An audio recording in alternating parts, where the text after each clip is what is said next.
Hey, this is Brandon McManus, Denver Broncos Super Bowl champion, and you listen to The Scoop on OwlScoop.com.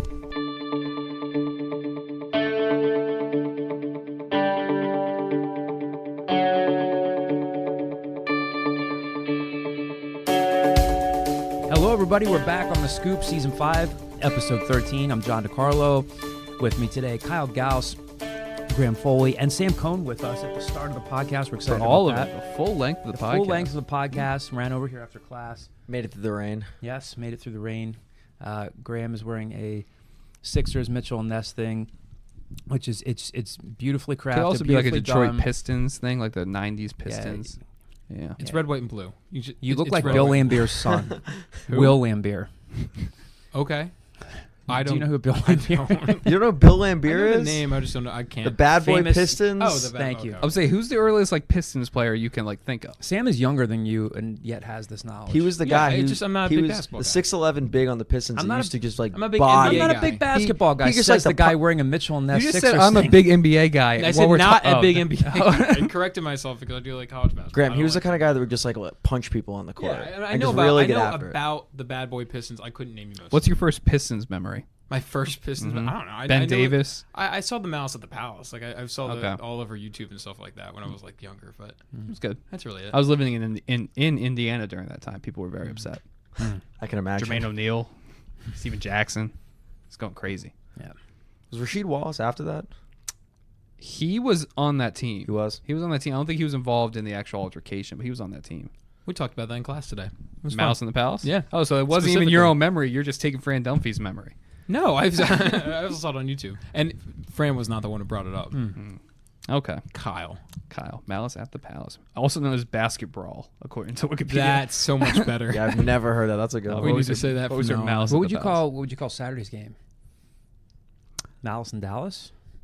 Oh. Good Pony transition. Stampede. I got Whatever that. it was. SMU. Oh, I like that one. I like that one. That was great. SM. That was actually great. You can say it like Jimmy Fallon and his and his Taylor on Anyway. Well, Pony whatever Excess. Saturday was, it was not good at all. So we have that that glorious Temple SMU football game to recap. And of course, Temple has to bounce back this Saturday in a night game at the Link against UCF. We have a interview for you with JP Moorman, our guest on the Scoop this week. One of the three captains on the basketball team. Plenty of mailbag questions. So let's get to it. We'll start with the bad, the really bad. Virtually nothing went right on Saturday. Temple gets routed down at SMU. Shane Buechele made pretty much any throw he wanted to. The secondary got torched. We'll talk about whether or not there was enough double teaming, safety help, all that stuff. There are injuries to dissect. It was pretty bad. Your thoughts, Kyle? Or anybody. Anybody who wants to chime in. Agreed, and I think we talked about this a little bit on Saturday, which was like at a certain point, how much could Jeff Knowles do? Like anytime that Robertson or Prochet got matched up one-on-one on the outside, it was. I had the genius tweet of SMU's offensive coordinator should be fired because he's not just throwing it deep every time, because literally every deep shot they took connected with. It worked out fine. But I think the other side to that is we talked about, okay, well, Temple probably could have done a better job doubling or providing safety help or anything like that, but we were talking about an injured safety group. At times, Deshaun Winston was playing corner in nickel set, so I think it was just the worst-case scenario of the combination of Temple just being injured, being dinged up, and being outclassed in a lot of ways. Yeah, I mean there were some throws where Harrison Ham was left on him one-on-one, where Linwood Crump was left on him one-on-one, went poorly both times. There were some times where they did try doubling Roberson, but when they did, oftentimes Buechele would just find the middle of the field or just I mean they're good. I mean they're really Right. good.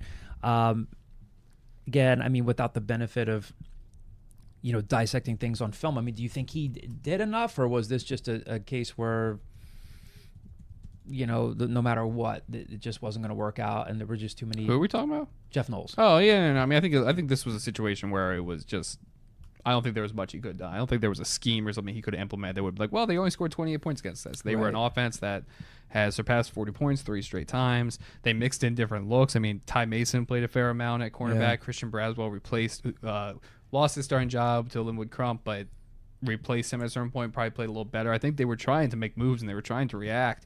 It's just I don't really care what the scheme is when you have a team play 111 snaps against you on offense. Like, holy crap, that's going to be tough to defend. I think it was just the worst case scenario for everything. Yeah, I mean, and to be honest, like they kind of quit at the end. Like they were done. Like I know that Rod Carey said and Anthony Russo said like, oh yeah, we didn't quit. We kept trying. Like there were some ticky-tack personal fouls at the end. People were getting frustrated. Sam Franklin with a personal foul at the end. A lot of things kind of led to this, but no, I don't. I think Jeff Knowles tried everything he could. It's just they didn't match up well against SMU. Good. No, I was just. I just think going into this game too, with Temple's secondary only giving up 200 yards per game, you expected the secondary to kind of be the strength of this defense, but they really hadn't been very much tested. And when you look at Maryland, Anthony McFarland really runs that offense. When you look at Buffalo, they really kind of led with the running backs. And so I think that this is the first real test for the secondary, and they just could not stand it. But it's probably going to be the hardest test they'll face in the regular season all year. I think they were tested except maybe against this week. Memphis. Except maybe this week. Yeah, Memphis. Tested against Memphis. But even that, like, but even then, yeah, it was Gainwell more is Gainwell. like their offense. Yeah, like I mean, yeah, they're a good offensive team, but like Gainwell is the focal point of that offense. Mm-hmm. Now Benny Walls has not played the last 2 weeks. Rod Carey said they miss him. Today, they miss him a lot. Rod Carey said today, Sam, you were there, that Benny Walls is not going to play again. Kevon Bruton dressed for Saturday's game, but didn't play, so we're going to see a lot of Emir Tyler again. I don't know. I mean, and as you said, I don't know if we want to just transition onto the UCF game here. They're 5-2. They're tied with Temple, but boy, they've got a really good offense. A very good. They're going to be facing another future NFL receiver here with Benny out. I don't know. Big challenge. Yeah, I wonder. So they're pretty much rolling out 3 safeties. They're playing Monroe, Tyler, and Winston. Right. Tyler kind of playing out of position a bit, playing the other safety position. I wonder. This is completely Kyle roster baiting a little bit. With the Second time you said that during the season. It's a phrase. I know. Like it's a verb. But you like it. Yeah, because it insinuates. Stop. I would say.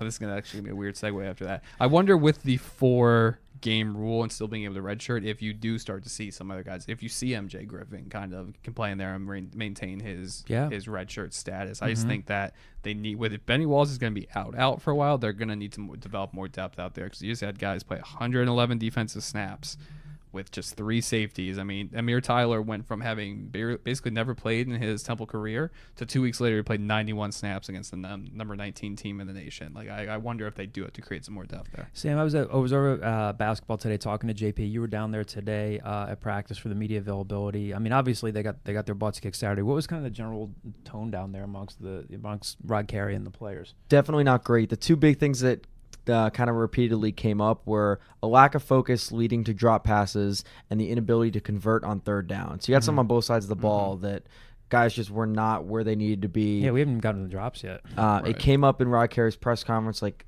1-2 on the road now. Is this something that's 4-0 at home, 1-2 on the road? Is this going to be something we see? Rod Carey talked about how like this. It's not all on the guys. It's on him, too. Like, he needs to be able to prepare these guys better. And the lack of focus came up again there of, like, it's on Rod Carey a little bit to make sure that these guys are locked in for an away game like this.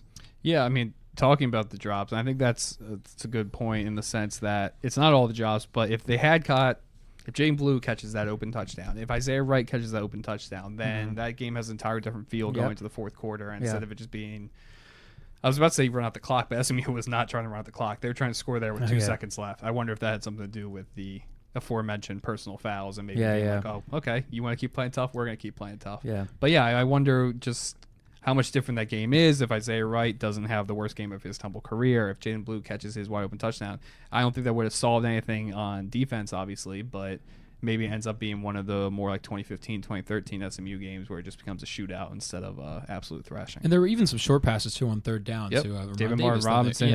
Ramon Davis, true freshman, kind of gets overlooked a lot. I mean, he should be overlooked a lot in the sense that like he wasn't the worst player on the field, but he had some missed opportunities in pass blocking, the missed catches. Yeah, not a great game for a lot of guys in offense, not named Anthony Russo. And I was surprised not to see as much frustration on the field from Anthony Russo. I think he kind of held his composure down because there were a lot of plays that just simply weren't his quarterback. But like, right? if I have to hear the broadcaster say one more time about like Anthony Russo, if he doesn't yell at his receivers here, he's like failing as a leader. Like people lead in different ways. That's not the type of leader he is. I muted that broadcast. It was horrific. It was pretty bad.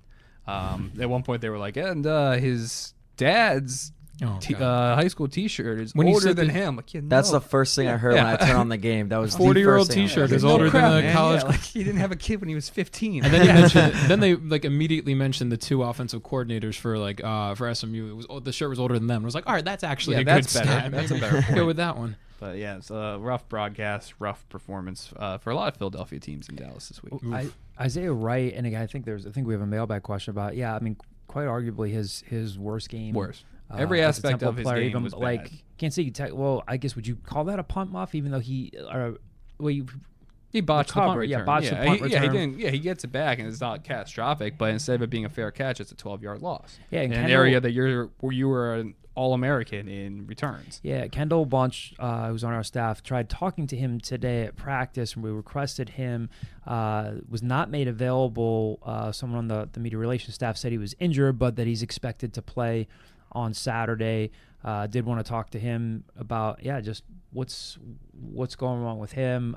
Everybody I think goes through drops, but we talked at the beginning of the season about how this staff has made a concerted effort to get him the ball, and they've been doing a good job with that, and they have been trying to get him the ball, but something was obviously off there. Again, the drops weren't just on him. Mac had him, Blue had him. Right. But, he just – obviously, it's one of the biggest no-crap statements of the season, but he has to get himself turned around if they want to win on – a lot of people do, but he has to get himself turned around if they want to win Saturday. If there's any bright side moment to this, what is it from that game? The punting. Well, the punting was Yeah. good. Punting was very good. Yeah. I thought Anthony Russo played his best game in a year. Yeah, he Yeah. did. I thought he looked Everything really was good. on, or most of his throws were on target, and it's just a shame for them that they didn't catch the ball. Great analysis there, but he did. He looked locked in. He didn't have too many errant throws. Didn't make too many bad decisions. Even Matt Hennessy made a mistake. 3rd and 10. Yep. Russo scrambles, gets you 13 yards, and it comes back because Hennessy was guilty of a hold there. Right. I don't want to crush him. He's had a really great career, but even he made mistakes on Saturday. Right. And the other thing I would say that's a slightly encouraging thing is, you never want to see arguably your 2 best defensive players in Ifan Maje and Quincy Roche go down. Mm-hmm. But Chris Banks and Danny Levine played pretty well in there. Yes, they did. Chris Banks has had a very good redshirt freshman season, I think. Yeah, he went from he's competing for a spot to he's really carving out a role, and then he kind of sets you up. You're hopeful for the future in that position. But Danny Levine, I think I texted this, with probably the quietest 2-sack game of all time, but he had 2 sacks against the number 19 team in the nation. And in a more general sense, if you're going to lose a conference game, this was the one to lose Sure. against a That was- Western Division team on the road. You have to win out all of these Eastern games to get to the championship. Now, if they lose the UCF, there's almost no shot at getting the championship. But this is the one you can kind of take a step back and use as a learning opportunity. Yeah, they need to beat UCF. Otherwise, you're hoping that UCF loses another game somewhere, and You have to beat Cincinnati. And you beat Cincinnati. And I think regardless, you're gonna have to beat Cincinnati. I don't think this game had much of an impact on that. It's just we talked about this coming in with this 3-game stretch. If they went 3-0, then you're thinking New Year's Day bowl. 6. They have a chance at this. Mm-hmm. If they go 2-1, they're still they're the co-pilots in the division race. Sam, Rod said today, so Benny Walls we know is out. He's expecting Ifan Maje, Quincy Roche. He says he's hopeful that Maje, Roche, and Jovan Fair will play. I think he on said he's Saturday. hopeful, but don't quote me on that. But I know Yeah, he Benny did Walls say was the one. yeah. That, I'm pretty sure he did say hopeful, but Benny Walls is out. And they're still saying it's an unspecified, either an upper Yeah, I body didn't say anything injury. specific. No. Obviously, you need Maje back in there. You need all these guys back in there. Leon Pinto, He didn't stand out, which is a good thing. didn't do too badly at guard, which is, again, a good thing. He because didn't you're- look like a first-round pick from Washington State playing left Ooh. tackle. I'm just saying, It's a when shot at you Andre see Dillard. those subs like that, you don't want them to stick out, and he didn't stick out. I thought he was fine. down on Andre Dillard. Not high on him I right think now. Lane Johnson played worse than him, though, and that was the Yeah. first time ever. Yeah, since but that I've game seen like Lane that. Johnson play good before. Exactly. Yeah, Yeah. I have not. Yeah, Lane Johnson's been destroying Lawrence for his entire career, and he Exactly. finally had a bad game. Sam, I'm assuming you're a happy Patriots fan. Yeah, I'm feeling pretty good. We don't, How do you we feel don't, about we don't have to ask Rutgers any. North? Isn't it weird that Rutgers is such a god awful football program, and they make up 7 of the 53 men on the Patriots? Isn't that? It's a got little another weird? one. Yeah, it's exactly. It's got Sanu today. It's a little I Yeah. weird. realize that. Yeah. Yeah, that's true. So let's talk about UCF again. This is a pretty scary offense. Temple's going to be dealing with as well. And again, not good that Benny Walls is going to be out. Gabriel Davis, another guy who's a future NFL receiver, has 5 touchdowns at 20 or more yards, 47 catches, 833 yards, 10 touchdowns. Went for 13 catches and 170 yards against Cincinnati. He's really good. Dylan Gabriel's been good. Top 10 nationally in passing efficiency at 10th. So this isn't, if UCF is 5-2, they're not undefeated like USF. Not USF. SMU. Yeah, a bit different. USF not undefeated. No, not at all. I mean, it's a lot of the same stuff for this weekend. Catch the ball. You've got some scary options on offense to cover there. We'll get to predictions in a little bit, but like, can they win this game without, I'm not trying to make Benny Walls out to be Brian Dawkins here, but can they win this game without him? Sure, they could. There's also reasons there's 9.5-point underdogs at home. This UCF offense is, even though they're 5-2, is still eerily similar to the types of offenses that Temple usually has trouble with. I think it's telling when you're putting up 550 yards and 44 points a game, and you're 120th in the nation in time of possession, because when they score fast. Yeah, 38 of their 47 scoring drives have come in less than 3 minutes, so they strike quick. Yeah, so if they're gonna score, it's like Memphis. If they're gonna score really quickly, and you gotta hope that you can get them out there in a quick 3 and out. I think it's a challenge. It's a big challenge. Obviously, I would expect this to be another game like SMU where they're going to give up a lot of points. Just you gotta hope that their maybe defense is better than SMU's. Sure, yeah, but I don't think they're like some insurmountable defense. I mean, ECU put up 28 against them. ECU's offense is mediocre at best. I think this game's going to be in the 30s. It's just you got to hope that Temple's offense can match up with them. And I think we all can agree that Temple's offense didn't look that bad at times. It was just, Again, drops. they are 2 or 3 drops turning into catches away from Anthony Russo having a 400-yard game. Exactly. Yeah. And it's one of those games where it just seems like it compounds on each other. And if they can kind of just get the mistakes out of the way, that could be a decent offense against a team you can take advantage of on defense. I do find it a little telling that a lot of this was because they were down and the game was pretty much over. But in the fourth quarter, instead of seeing Isaiah Wright out there, you saw Jose Barbon, you saw Trayvon Williams, you saw guys that were making catches out there instead. So I don't know what the magical answer for that is.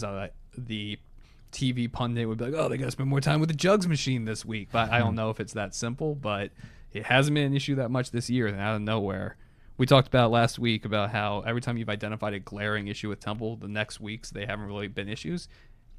Got to hope that's the case this week. Otherwise, this might be a national television, late night, me doing a smelling salt before the game and embarrassment. If it makes you feel better, they did mention the whole receiving corps stayed after practice the last couple of days to work on taking more catches. What more if they balls. couldn't afford Jugs machine? It was just like me and Graham throwing routes. Like, oh god, like, this doesn't really have the same zip as Anthony's. We're trying, man. Adam DeMichael looks at you. Kyle, get over here.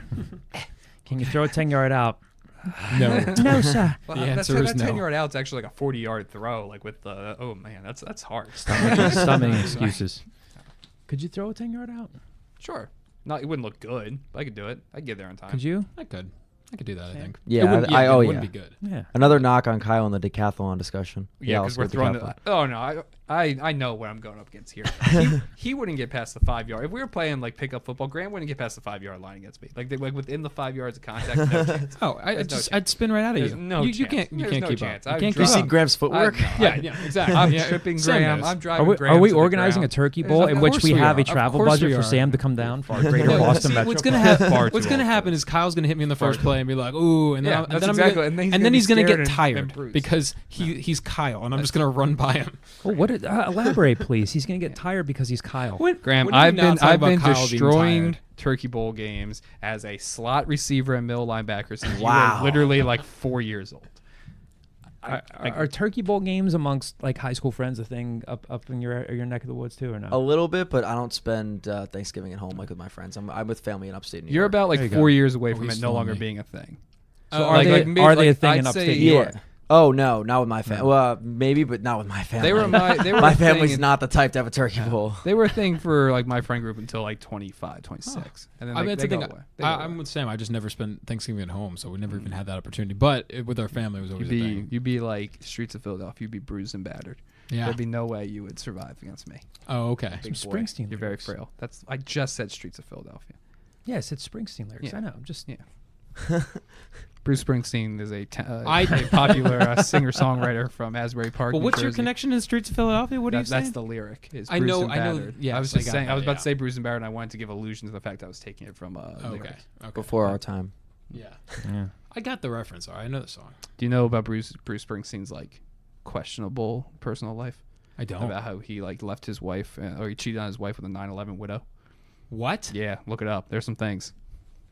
They're still together. He's still with We should Pat. play Still that. with Patty? We should play that Jimmy Is this Kimmel. proven? Yeah. We should play that Jimmy Kimmel Generation Gap game on here, where we just like bring up like pop that'll culture be fun trivia. for me, yeah. yeah. Just see what we know of each other's generation. Yeah, spot in Grant the company of the Iverson. widow of a That would 9/11 be widow. We should do that. Published report: Springsteen affair with 9/11 widow. Yeah, it's out there. I didn't just make this up. We'll mark the timestamp for that stuff as clear banter, non-sports related. But So back just to so people know. sports. Yeah. We don't want people getting too upset about that. Let's get to some predictions for this game. Temple UCF. Kyle, Oh God, have we even lead us really off. have we previewed UCF enough to get to previews? Well, maybe let's Give us should some we let quick it facts, marinate a Kyle. little bit more. I mean, again, defensively, they're not too shabby. They're scoring defense wise. They've given up, I think, a whole point less per game than Temple, or 2 points less per game. Nate Evans, their weak side linebacker, is one of their top players, so they won't be a pushover on defense. Again, I agree with you. They're not some sort of like insurmountable defense like Wisconsin or anything like that. But Yeah, I mean, I think you need a bounce back game from Harrison Ford. Dylan Gabriel will take shots. 9 of his 17. I call him Ford. Yeah, Harrison said- Hand. I'm you sorry. need a- It was you need- Harrison Hand. bounce back game from Harrison Ford. You never know. I did not kill my wife. December 20th, new Star Wars. I don't think he's in it because he Do you find it weird that we talk about Harrison Ford and my first thing I refer to as The Fugitive the- and not Yeah, Indiana it's a Jones little or Star strange. Wars? I would have thought that or that or like Air Force One. I would have thought you would have dropped like a Get Off My Plane. Something they wouldn't have been one of his more iconic roles. Air Force One was the first movie I ever saw on DVD. Interesting little tidbit for you. Life existed before DVDs, Graham. You used to have to rent them from Blockbuster. I remember. DVD player. Actually, I was on the very end of that. Or West generation. Coast Video? Is there a West Don't Coast know Video? West Coast Video. Hollywood Video. Do you remember Hollywood Video? Yeah. Went to the Blockbuster by the Acme on Route 100. Was West Coast Video next to Clemens? Yes, it was. Yeah, that my buddy's ice cream shop was there before West Coast Video. Mm. It's called Eric's Ice Cream. Anyway, 9 Three of, Downingtown guys and Sam. feeling 9 left of out. Dylan Gabriel's touchdowns I'm a came on foreigner throws around of here. more than 20 yards downfield. Yeah. Like they're gonna take shots. It's still UCF. They lost 2 games against a good Cincinnati team and then an okay Pitt team, like a decent Pitt team, an ACC Pitt team. Yeah, I think you need a bounce back game from Harrison Hand. I think Christian Braswell has pleasantly surprised in a lot of aspects. He this was. year. He was. I thought he was. He's He was their always best corner been- on the field. He's Yes, always that's been what- physical. Now, I don't know if I'm breaking this down too much. He wasn't so much the guy on a lot of those like deep posts and Sure. stuff, but he still played really well on some of those sideline routes and really held his. I really held his own against them on Saturday. Right, and I think, I mean, I don't know, with Linwood Crump only playing, 15, 20 snaps against SMU, I don't know what that role looks like in the future. I don't know if this becomes the Christian Braswell show again, but pleasantly encouraged by him. Are we doing predictions, or you want Graham has something to say? Do I? Yeah. I mean, the one thing I'll say is that when you hear about the UCF wide receivers, while they do have a lot of speed, it's more about their size than it is about speed. Unlike SMU, that could just blow by anybody. Which And honestly, and God, I have no stats to back this up, I feel like Temple matches up better with that. that's what I'm saying. That's Yeah. that was my point. Yeah, it's just I feel like, especially with Harrison Hand, that kind of body type, like they are just more physical and they can handle those kind of plays. It's why partially red zone success. They're stopping the run, but they're also not. There's no threat to throw a fade route against these cornerbacks. So I think that will slow down. I don't know if it'll be enough for Temple to win the game, but I think you'll have a bounce back game from the secondary. UCF doesn't have a lot of weak spots. That's one other thing that Rod Carey had mentioned at media availability is that this is a pretty deep and thorough team. Temple's really going to have to play a high level of football for an entire game if they're going to match with these guys. Yeah, Gabriel is 6'3", so he's not. Roberson was like shorter and quicker. Not that Gabriel's slow by any means. Again, another future wide receiver, another future NFL wide receiver, but a big physical target as well. So, again, I don't know. If Benny Walls comes back against USF, great, but they really, really need him in this game. Again, you need a better game from Monroe. Will Kevon Bruton play? I don't know why. I don't know if he just didn't practice well last week, but again, he dressed. The whole narrative, or part of the narrative in the Memphis game was you have a couple safeties go down. He was supposed to play, and then he got hurt in pregame. Was available last Saturday, as we know, but just didn't play. So. Yeah, I mean, I think with Gabriel, you got to do what only 2 teams have been able to make him do it all this year, which is look like a freshman. In wins, he has 0 interceptions. In losses, he has 5 interceptions. So there's kind of direct correspondence there between him playing poorly and UCF playing poorly. Correspondence. Correlation. There you go. Grandma mold. Like things don't, like John was talking about this last week. Things don't. I make fun of my wife a lot for pregnancy brain. Yeah. A lot of times I call it peanut brain too, because I want to be like a little mean with it, like joking. I'm like, oh, your little peanut brain over there. She's like, it's pregnancy brain. I think it's contagious. I love your wife that she has a peanut brain. I refer to those moments of her forgetting something as like, oh, peanut brain. I just love that now Kyle's old when he old. can't remember the word, but he's not old when it comes to I'm old and I would Thanksgiving still football. Body you. Yeah, okay. Body. Graham, you're like 145 pounds, right? Yeah, I can. Oh, spin no, out. no I'm more than No 145 pounds, but I can spin out of the way. I can outrun you. Body you. You wouldn't get past the line. No, There's no. it'd be one hit, and then you'd be like, okay, I'm There'd be one I'm done hit, with and you this. would have a chest contusion. Have to Oh, go to no. the ER. You'd be at You're pale, greatly like, over- oh my god. I assume we're playing this in Chester County. At which John, point can I share your can. thoughts on I this? can say Yeah, Brady they Hospital. sound like Hospital or two guys home for Thanksgiving. We both like know out, that this like will never Thanksgiving happen. Eve, So like I can say sharing, whatever I like, want. Glory Days stories and Body. You're both going to be at Thanksgiving this year at your separate Thanksgiving thinking. Just Man, like sitting, I really looking out the wish window you was I here. haven't- I feel like I haven't gone to my turkey bowl in like 3 or 4 or 5, 6, 7 years because Temple always plays like they used to play that Friday after Thanksgiving a lot. yeah, guys, I got a game to Yeah, prepare. it'd be for. like, oh, I got to cover a I'm gonna be in Temple the press box, Syracuse man. game, and I'd be like, I Yeah. can't do this. And then after that, it became like the it kinda Temple just fell UConn apart. game. Well, that's Saturday. It was usually right? Temple UConn, yeah. But for when they were playing like Fridays a lot. Wait, what was? Oh, the Diaco wanted it to be the conflict between UCF and Yeah, it UConn. was for 2 games. Civil conflict. And then the UCF didn't bring the trophy after they won. They just left it on the. Yeah, it was great. I wonder what happened to that. I wonder if that could like found out like if you go on like eBay, you would see like Bobby D 1234 selling this trophy from Nebraska. How many listeners will we gain if Bob Diaco was a guest on our podcast? Negative. We would lose. I think he's highly entertaining. Graham, before you leave, what's your prediction? Yeah, I think if Temple can force 1 or 2 turnovers and they don't turn the ball over, I think they can win the game.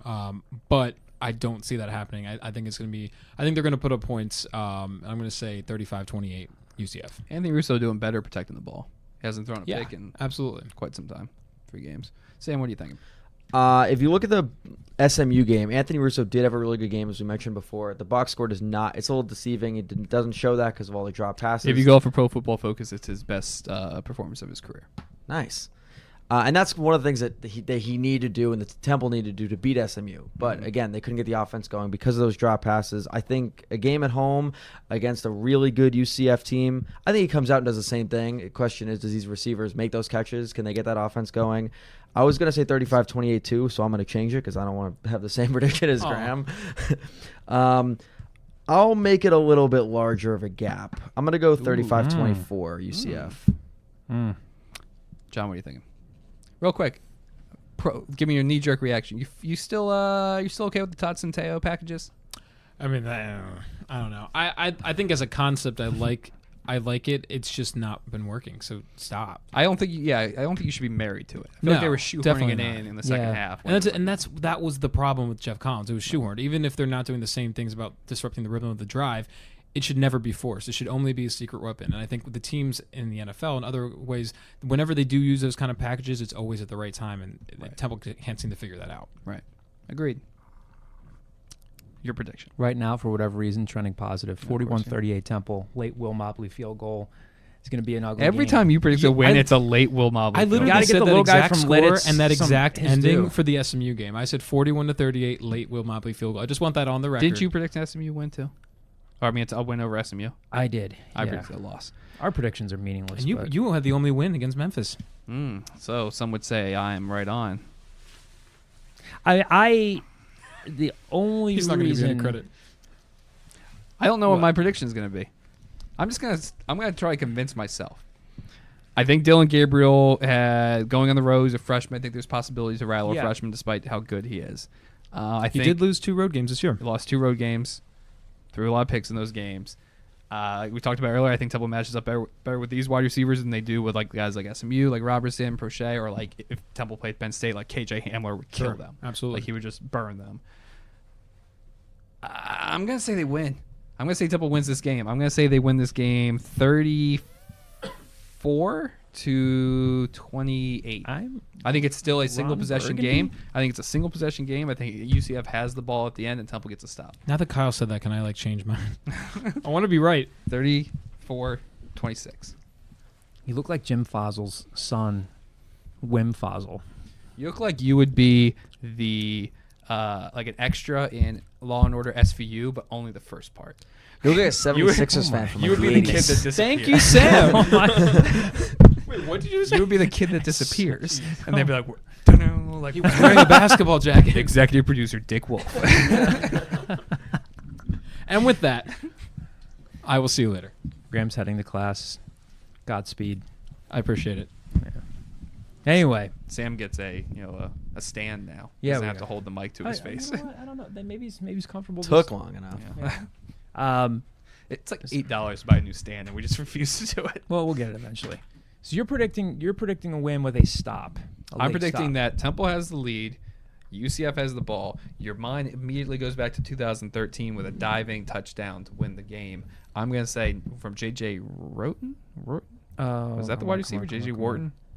Roten? Something like that. And I'm going to say instead Temple wins this. with Blake Bortles in attendance. I don't know if I was supposed to do that. I don't either. Anyway, Kyle's messing with the board here. So let's talk about this JP Moorman interview. JP was our Very guest good. on. Speaking of good interviews, I want to give Sam a little Yes, credit. we should. So I was about 3 weeks behind on your interview with Nate Pierre-Louis, and that might be a little too much TMI. But I was relaxing. I was like, I'm going to go in the hot tub last week. I was like, I need something to listen to. And I went on my Spotify, and I had subscribed to Cherry Tribune. I just never actually listened to it. I appreciate And I said, it. oh, I'm going to listen to this. It was a very good interview with Nate Yeah. Pierre-Louis. You did a good job of, not that Nate is unapproachable, but getting a good job of getting him to kind of go outside Thank of you. his shell. Yeah, I definitely felt like it was at around the 7-minute mark where he really opened up, because I opened with talking about New Jersey basketball and not necessarily him, but kind of where he grew up, how he grew up, about a little bit about like what makes New Jersey basketball so different, because there have been a lot of NBA talent to come out of there.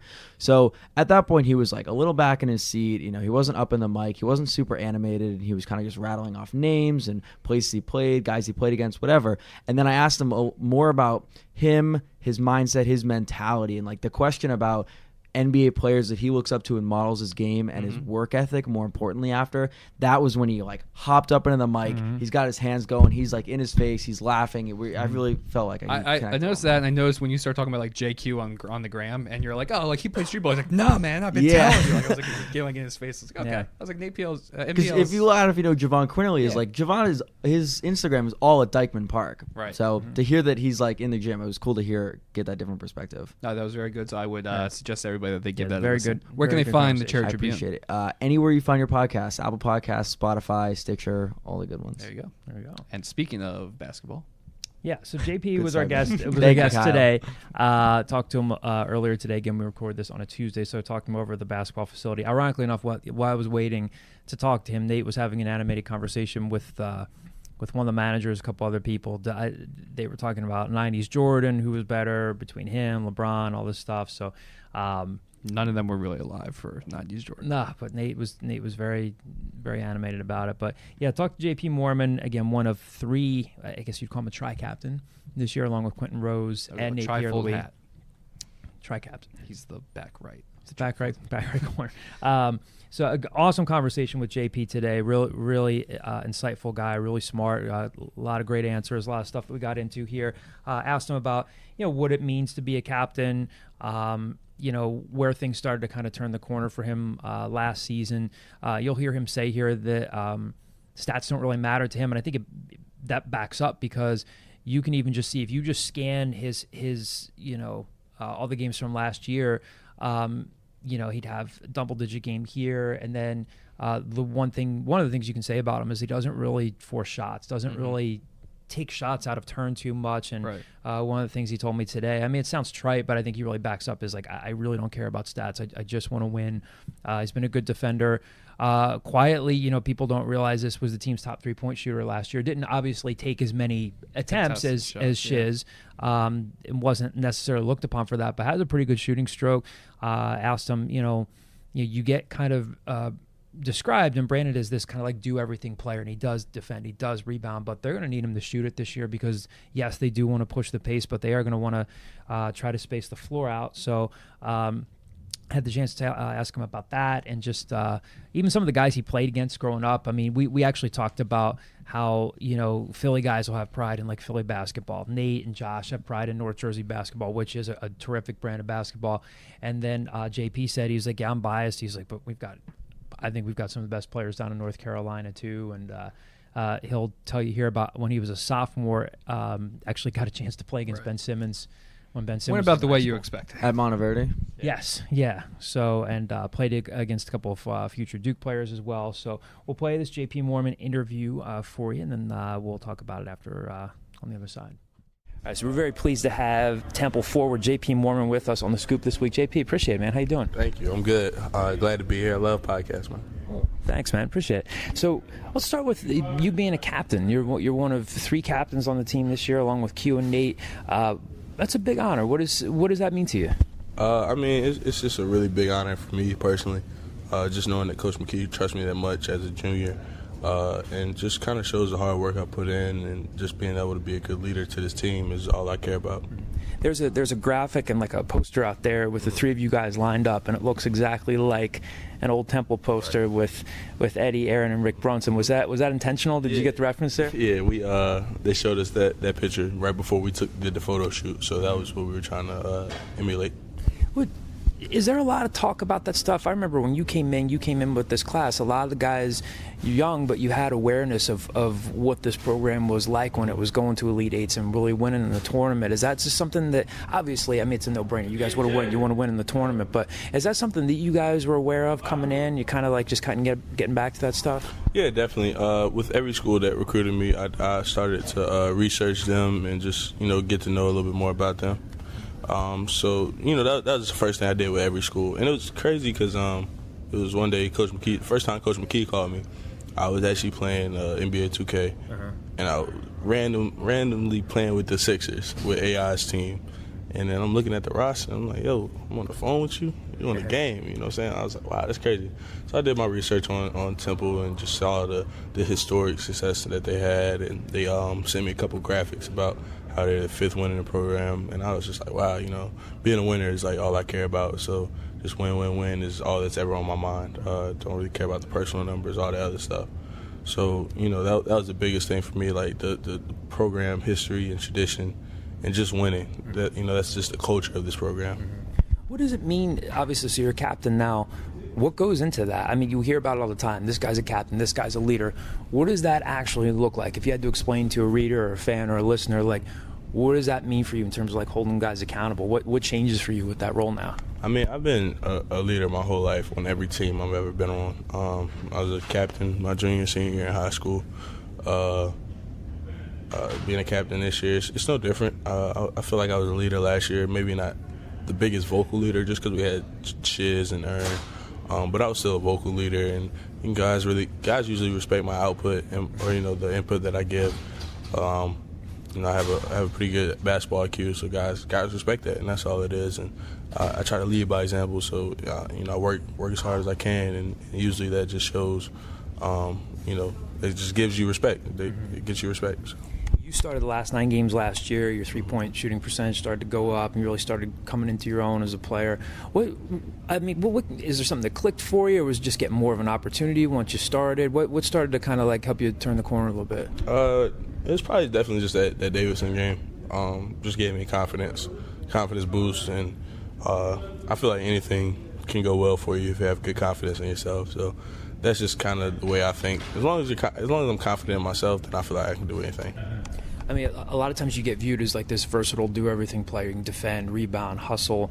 I think one of the parts of your game, you look at the numbers, that's kind of undersold is your shooting ability. And you did that in high school. I mean, it sounds like kind of like a basic question, but how important is that going to be for you guys this year? I know you want to push the ball, but you want to spread the floor too, and every program needs shooters. How important is that going to be, and where's your shot right now? I'm going to have to make shots for this program, for this team. Guys count on me when they find me open for threes. They count on me to make them, so I can't let those guys down, and I can't let the team down as a whole. I feel like if we continue to play fast and get up a lot of threes, we got to make them. So as long as we're taking the good ones, I think they'll fall. And we have good enough shooters. Everybody, there's not one guy that can't shoot at all on our team. So I think we get open shots and we take the open shots. I think we'll be fine. Right now, just been working on my shot every day, daily. Just focusing in on getting my shot off quicker because I know guys are going to close out harder this year because they'll know the scout report. I used to come to the game, coaches would always yell. I could hear them. They'd yell, driver, driver, driver. Started hitting a few threes. Conference season comes along. Then they start yelling, shooter, shooter, shooter. So it adjusted a little bit from guys backing off a little bit to having to close out hard. So now I know, and I'll be able to pump fake and get into the lane and find guys. So just being able to read the closeout that's coming at me. If I have space to shoot, I got to take the shot, and if I don't, I got to go by. Is it? So you actually hear that stuff during games, whether it's from guys on the floor or from coaches calling it out? Yeah, especially when I first used to go in the game. When we were going down to the other end in front of the opposing team's bench, I would always hear the coaches, assistant coaches mainly, yelling, "Shooter, shooter," when I'm standing in that corner right there. Don't know how I always ended up in that corner, first possession of every game I got in, but that just seemed to be the case. So I would always hear him yelling that. So yeah, just being aware, just being attentive to my surroundings. Is it a matter of being more aggressive this year? Because you don't really take a lot of bad shots. It seemed like the ones that you're taking are within the flow of the offense. I know that kind of sounds like a cliche, but it didn't seem like you were forcing it. Does Aaron kind of give you a little bit more of the green light to say, hey man, like just like you said, is it that simple? Say if it's there, you got to take it. Don't be afraid to pull the trigger on it. Yeah, definitely. I don't like taking bad shots just because it's not about me. It's about the team. So I never just want to just say, hey, I'm gonna come down and take a bad shot. I'm never a guy that's like, it's my turn to shoot. Because being that way, it's detrimental to the team, and it's detrimental to our chemistry. So if guys can trust me to take the good shots and know, like, usually I'm never going to just bail out the defense and take a bad one, then they'll trust me more, look for me more, and all that. So it just comes full circle. You mentioned your recruitment before. I wanted to ask you a little bit more about that. Chris, if I remember correctly, I can't remember if I talked about this. Like Chris was recruiting you when he was. Did he first see you when he was coaching at Campbell? He goes that far back and knowing you, and then once he got the job back here at Temple, he continued to recruit you more? So he first saw me at Campbell, and then he told Coach Killings and Coach Trice about me. Coach Killings actually offered me. Okay. So when Coach Killings got the UConn job, called Coach Dunphy, and I asked him just to know, like, are you still recruiting me? And then that's when Coach Clark picked up the recruitment from Coach Gillen. So that's all it was. He saw me and he knew about me, but he didn't recruit me while he was at Campbell. What did it come down to when picking Temple, and who else were you choosing between? So my final 5 schools were Richmond, Cincinnati, Georgia Tech, UNC Wilmington, and Temple. That's pretty good company. Yeah, my 6th one would have been North Carolina A&T because I kind of wanted to be like a hometown kid. That was always in the back of my mind. So, and that place has a special place in my heart. A&T does, but it just wasn't the right fit for me. But I loved the visit to all the 3 schools that I took. I took visits to UNC Wilmington and Richmond and here. Wilmington has had a great coach and Coach Keats, and I just knew he was going to get a better job after that year. I just felt it. Me and my parents, we all felt it because he was such a good coach, and he took Duke to the wire like the year before. So we knew he was due for a big job coming up. And then Richmond, it was a really good fit for me, but it just wasn't what I wanted as far as off the court kind of networking and connections. Just being in Philly, it's a lot of opportunities for my career after basketball. So I had an internship this summer, and that really just jump-started my professional career off the court. So that's really important to me too, just being able to be a good professional off the court as well. Talk to me about that internship. That was literally the next question I was going to ask you. I filled off of youth basketball. What was it like? And explain that to people listening at home or in their cars, or wherever listening to this podcast. What was it like? And it seems like it was an important experience for you. Yeah, it was great, man, because I really got a chance to work off the court. I got a chance to work on the court too, but mostly my job was as a corporate intern. I worked in the office mostly. And so I was in charge of our social media accounts and our recruitment for the Game Time Gala that is going to come around in March. It's a silent auction in it, so I was in charge of trying to get items for that. So I had a good time with that. I had a great time just meeting new people and meeting professionals in the field. Being able to work with a nonprofit was huge because everything we did was for the kids, So it wasn't any motive other than the children and the youth of Philadelphia. So that was important to me because the youth are, our future. So that really meant a lot to me, and it was a great experience. It was really special to me. Talk to me about Aaron. I mean, he's not a new face to you, but he'd been on the bench. He takes over as the head coach. What were I'm sure you guys get asked about this a lot. What were some of the immediate differences you noticed, or were there any differences once he started just running the whole thing here? Just definitely the work ethic kind of picked up a lot. We always say we want to work like champions. No knock on Coach Dunn for anything, but the biggest thing that I noticed, like off the rip, was Coach McKee was talking about national championship. And Coach Dunn was always talking about just getting to the tournament. Just getting to the tournament was our goal. But Coach McKee was talking about national championship. I was like, yeah, you know what I'm saying? Like, we can win. Like, because I feel like we can compete with anybody in the country.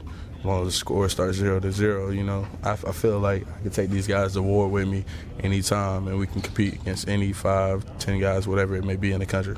Does that resonate with the guys? Because, I mean, you guys were all there at his press conference, and it was – I mean, who's who of people who were there, and it showed how much Aaron resonates with everybody. And obviously, you got to win the games, but I think that did resonate with the fan base when he said, like, yeah, I play to win. I have to develop student athletes, but we want to win a national championship. So that is something that kind of energized you guys and kind of really meant something to you, where it's like, wow, we haven't heard that in a while. Yeah, definitely. So I'm gonna tell you a little bit about my high school career, just because like it kind of like brought me back to that. So my sophomore year, when I transferred to Greensboro Day School. They were a statewide powerhouse, but they weren't really like a national powerhouse. So we ended up winning the state championship against a really good Wesleyan Christian team that included Harry Giles, Brandon Childress, who I think will be first team All ACC this year, Quay Parker, who was the YouTube sensation we all know about, and Jalen Johnson, who is at Tennessee right now, really good player, David Carhill. He's at St. John's, who will play this weekend. So they had a ton of D1 guys. They were huge. They were nationally ranked. They were televised and all that stuff. And we ended up beating those guys 2 out of 3 times that year, and won the state championship. Went on to the Dix Nationals. And so when we got to the Dix Nationals, we were just glad to be there. We lost in the first round to Montverde to Ben Simmons' team. And so the next year, or my senior year, when we got back to the Dix Nationals, we were like, we can win this. We've been here before because we had a bunch of guys returning from that team. Excuse me. Yeah, we had a bunch of guys returning from that team. So, our mindset was like, all right, we can win this, not just get there. So we got there, and we were the 7th seed. We upset an IMG team who definitely, had the advantage on us. Had Trayvon Duvall, Sylvia DeSouza, a bunch of guys who were highly ranked, highly touted recruits. But, we didn't care. We went out there and competed. And that's kind of the way I feel about this team. A lot of people aren't talking about Temple. They picked the 7th in the league. But I think we have a lot. You guys are probably kind of used to it at this point. Right. It's always the same thing every year, middle of the pack. Exactly. I think we have a lot to give, and we can really compete on a national stage, in my opinion. Well, I mean, this is like the $1 million question, but what is it? Obviously, there's a ton of basketball left to be played. The season hasn't even started yet. But is it a mentality? Like, what is it going to take? I'm sure you guys are sick of getting there, but then not turning the corner and getting to that second weekend of the tournament, getting to a Sweet 16, Elite 8, a Final Four. Yeah, so last year was my first year in the tournament, obviously, so I haven't really felt that sorrow of not making it year and year again. But I definitely don't plan on feeling that ever again. Like, that taste, I feel that every day. That's going through my mind every day when I'm working out, when I'm practicing. Just keep advancing, because I didn't like how I felt going home from Dayton. So I wanted to go somewhere else after Dayton. But to come back to Philly, it bothered me. So I don't plan on feeling that again. What is that? I mean, it sounds like a simple question. What is that, if you had to describe that feeling? I mean, I know even as a writer, there were years where we'd go and I'd talk to Khalif Wyatt and walk up to his locker and just see like the anguish in his face, like after he had given everything, or the year that they lost, they take San Diego State and Kawhi Leonard double overtime, and they had 2 injured players out. And you almost kind of feel just bad just being there in the locker room, because the guys are just like, I don't want to go home. I don't want to go back to normal life again and do homework and assignments. And it's one of the toughest environments for even a reporter to walk into. Like you just touched on now, for a player, you said that really just motivates you and say, I just don't ever want to feel that again. Yeah, my junior year in high school, like, we came up short in the state semifinals. And I told my team, I said, remember this feeling. Do we want to feel this way again next year? And we, my coach always echoed that. The following year, my senior year, we ended up winning the state championship. And that just kind of like that kind of stuck with me forever. Just you don't want to feel this again. So whatever it may be, whatever the situation is, you don't want to feel what you felt when you were at your lowest. So I don't ever want to feel that again, and I think we'll have a chance. I think, like Coach McKee said at our season ticket holder event last week, he said he wants to have a say in who wins the national championship, and that really like pumped me up and energized me. Like I was like, wow, yeah, you're right. I do want to have a say. So just having that mindset that we can compete with anybody, I think we'll be all right. Talk to me about Brady Welsh. I've heard a lot of good things about him. Your new strength coach. Kind of feel like it's kind of like one of the more underrated developments of the offseason. I've just heard a lot of good things about him. The guys seem to be pleased with just like the diet, the offseason regimen. Guys just look bigger and stronger. Can you talk about what he's meant to the program, what he's meant for you? I mean, he's been huge, especially personally to me. I didn't need to get a lot more stronger, but my mobility had to get better, and he's done a great job helping me with that, helping me open up my hips and just being able to move my body a lot better. He's been a huge help to that. And he's not so concerned with us being power lifters, and deadlifting 1,000 pounds or squatting 500, nothing crazy like that. He's more concerned with our full range of motion and being able to use our body to contort in different directions and stop and go, being able to move and be agile and quick because we want to play fast. Between you and Justin, I mean, I know Damian played his last season of high school ball in Georgia, but he's from North Carolina. There's a good, solid pipeline going down there to North Carolina where there's a ton of good basketball. What does it mean to you to be part of that and to be part of that, like, that connection here? I mean, I'm definitely a little biased, but I feel like North Carolina has the best high school basketball in the country just because I know about all the rivalries, all the talent that we have down there. I mean, we have 5-star recruits every year. Every single year we have 5 stars. So, we just had Kobe White. He was the 7th pick in the NBA draft. Year before, we had I can't remember who. But I mean, my junior year, the senior class, top 5, 4 out of the top 5 guys, or maybe 3 of the top 5 guys, were from North Carolina, and that was just huge to us. So, going down to North Carolina, I know Coach Clark always tells me like when he's going. Or Coach Finn might tell me when he's going to recruit down there.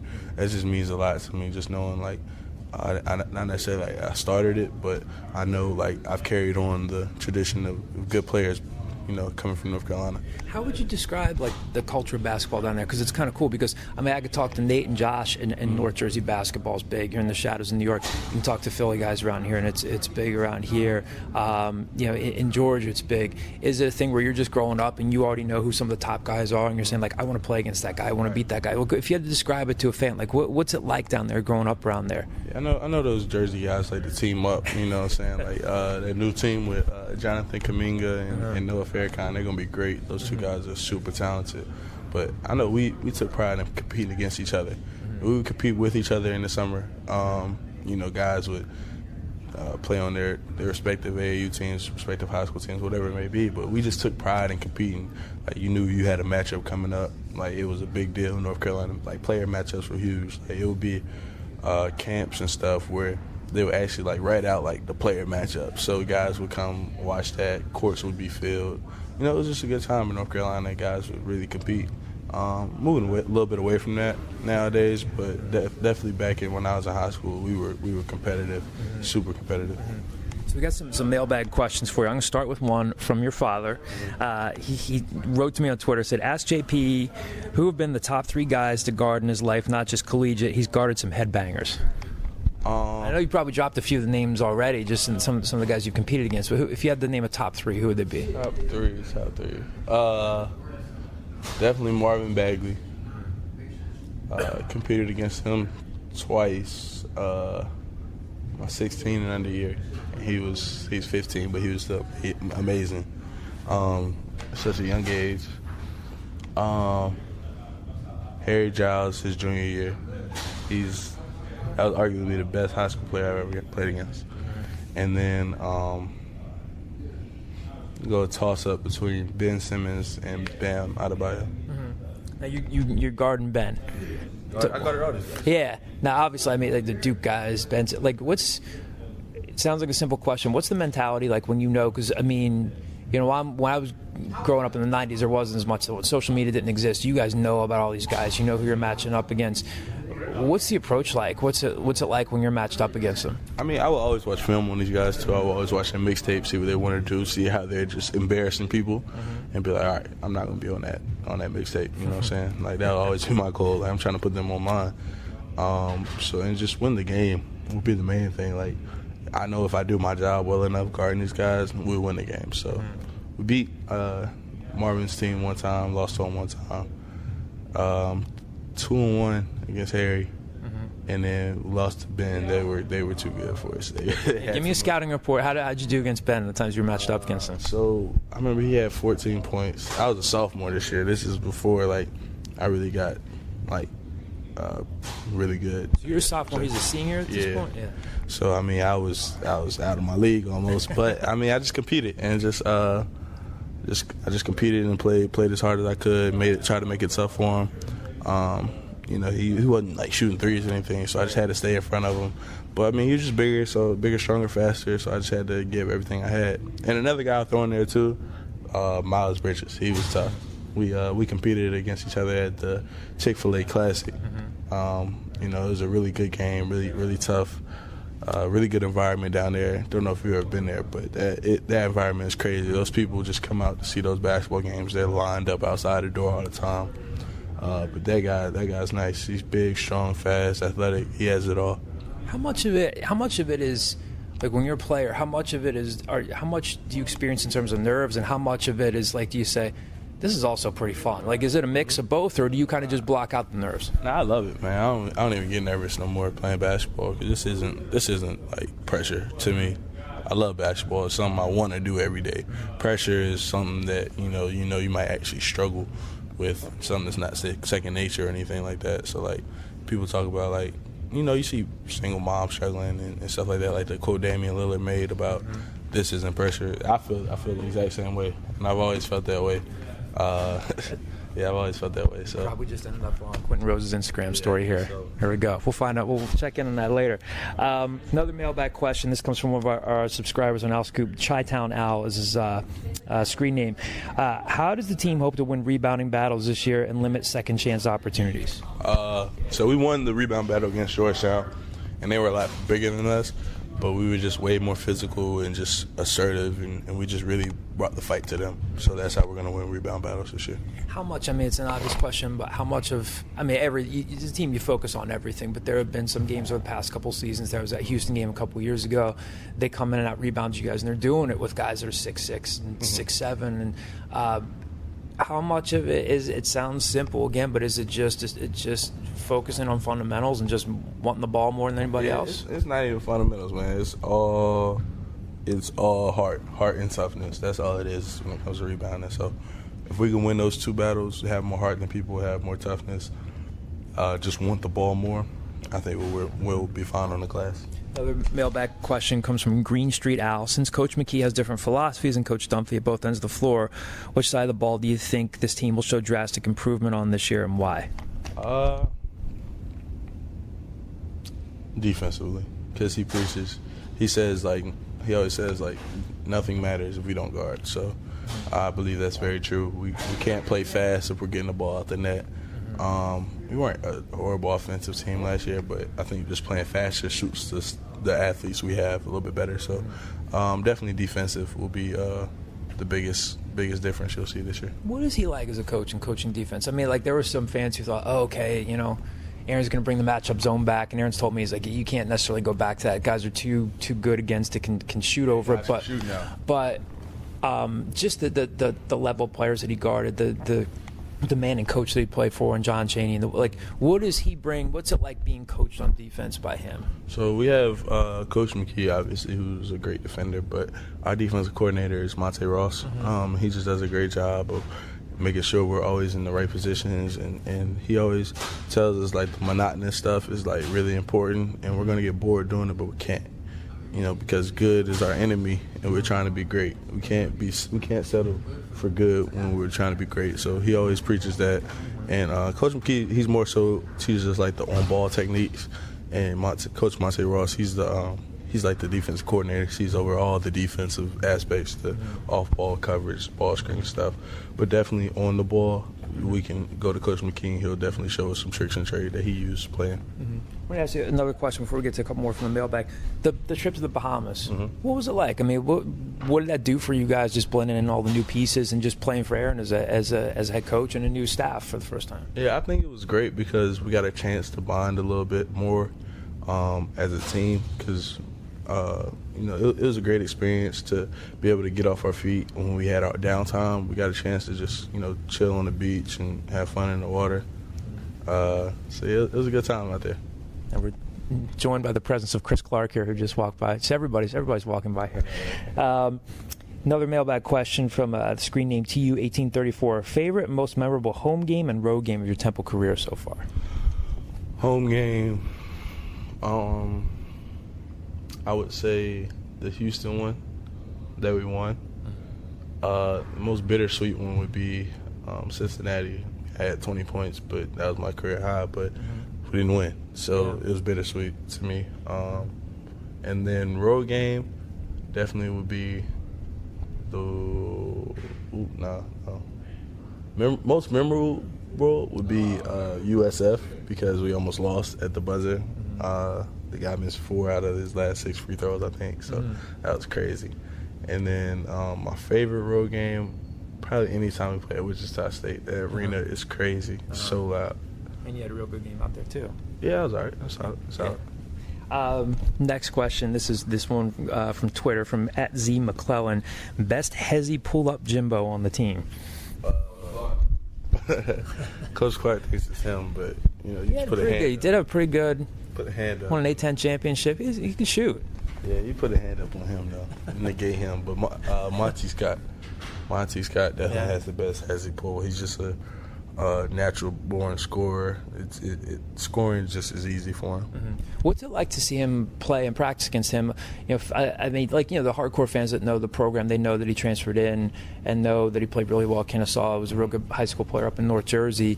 You guys got to see him in practice. What is he going to mean to this team? He just looks like he has a real good feel for the game and just knows how to score and get to the rim. Yeah, I mean, people ask me about him all the time, and I tell them he could easily score 15 points in 15 minutes, honestly, because he's just so talented. He has everything offensively that you need. He can play make, he can get to the basket, pull up, shoot, catch and shoot. So he just has it all. He has a total package offensively. Next question from Twitter @Reggie P Jr. Salty Spittoon, how Burrow are you? Yeah, So you said this is one of your buddies from home, right? Shout out Reggie P, man.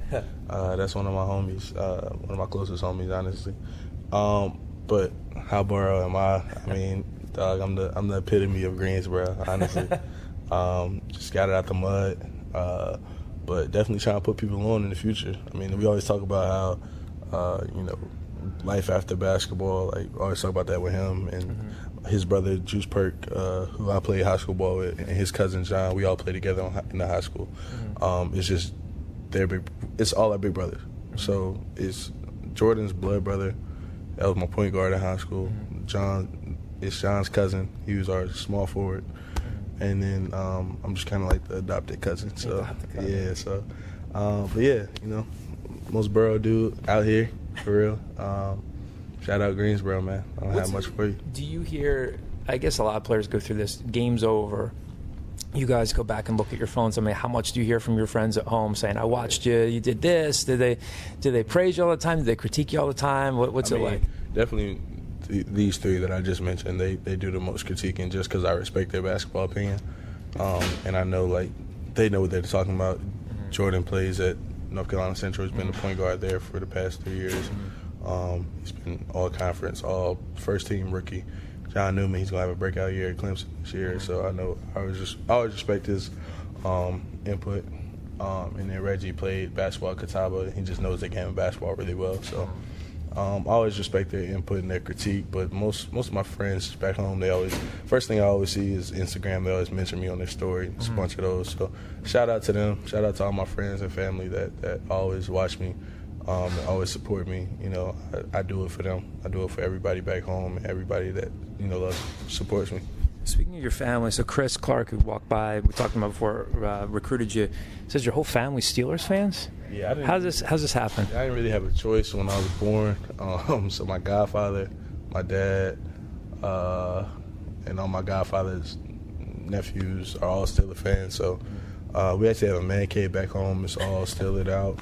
My dad has a man cave now. It's all Steelers out too. So, I'm proud to be a Steelers fan.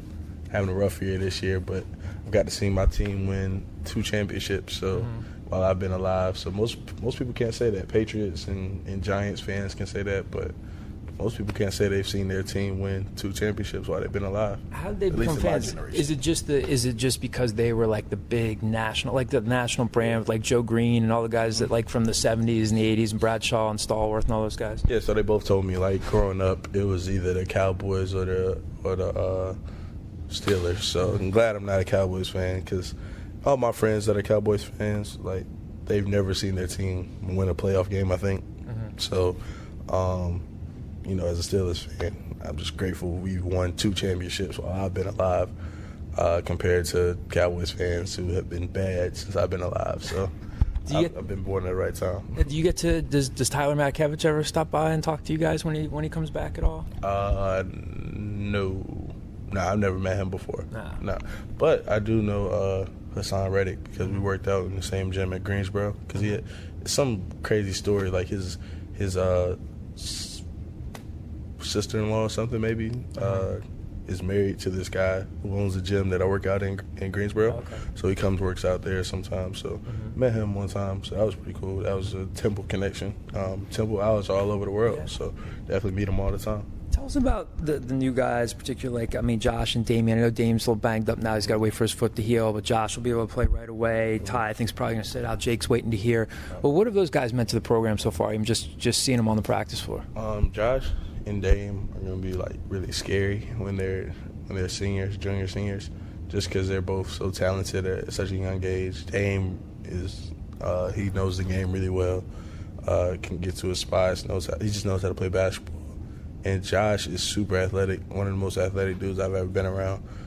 So once he figures out, everything about the game of basketball, or not everything, because nobody knows everything, but once he figures it out and he starts to be a little bit more cerebral with his approach, then he'll be special. He'll be special. But you guys are all living in the same spot now over at the Nest. It's a brand new building. What does that do for just the camaraderie and the community of the team? What's it like over there? We're a lot more closer than we were last year, the last 2 years I've been here, just because we had it separated between the 2 buildings, Morgan and 1300. So the older guys were always doing other stuff, while the younger guys, we were always doing our own thing.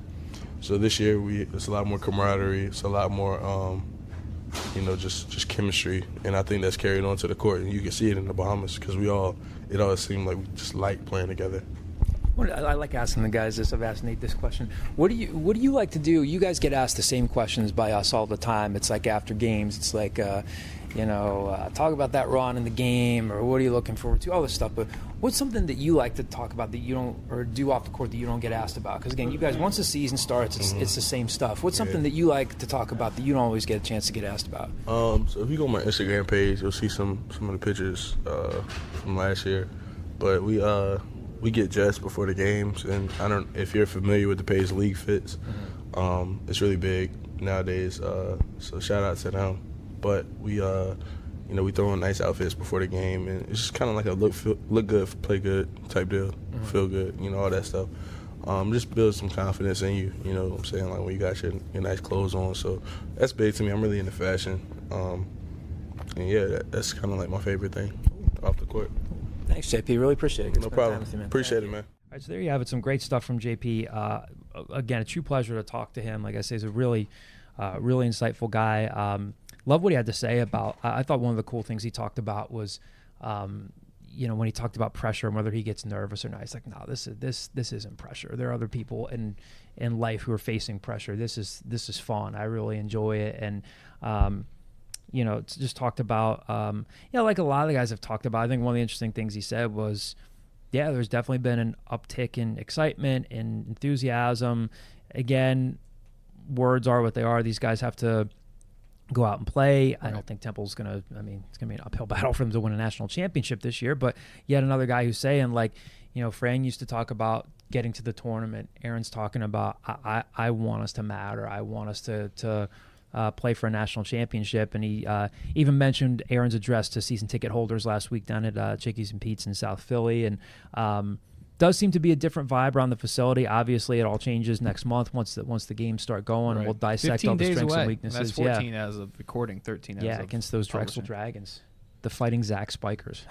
Well, one of the things that stuck out to me, in addition to the he wants to compete for national championships, is they said they wanted to have a say in who wins the national championship. Yeah. And who's to say they couldn't do that this year? I'm not saying who's to say they couldn't go to an Elite Eight or a Final Four, but who's to say that if they make the tournament and they're a 12 seed or they're a 9 seed or something like that they can't eventually have an impact on who advances? Because for a fact of the matter is they've been an easy out in the tournament for the past decade or so. Well, 2 NCAA tournament wins and 13 seasons. Right. So with that in mind, I understand that it might be a little bit down the line and that somebody like JP Moorman might not be there when he finally gets that, but it is encouraging if you're a Temple fan to hear Aaron McKee have these lofty expectations, these lofty goals. Yeah. He also what goals? Lofty. Lofty. Lofty. I know what I said. That's a word? Yeah. As you make a face saying, God, I hope you want it to be there. Lofty is a colloquial expression of surprise or strength of feeling. So. All right. Can I add one more thing about Aaron McKee real quick before we go back to the JP Moorman interview? I had a chance to go to AAC Media Day last Monday.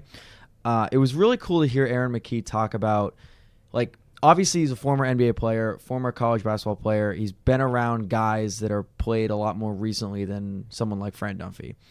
To hear the way he talks about game planning for a much more progressive brand of basketball is almost really exciting to hear. Main 2 things that stuck out to me that he said in terms of that progressive brand of basketball are flying up the floor, space and pace brand of basketball, getting guys face, but get the ball out and go. Yep. And the other was he's really focused, especially this past offseason, on his guys focusing on their bodies and their nutrition. Hearing him talk about, Justin Hamilton's put on a good amount of weight. These guys are focusing a lot more on their health and their diets. It's a really hopeful thing to hear from a new coach. The fact that he cares that much about wanting to not only hang with some of the best teams in this conference, like Memphis or what Houston was last year, and what we'll see if they are this year, or Cincinnati or whomever. To hear him say we want to hang with that because they're doing that too, but also we want to be better than that.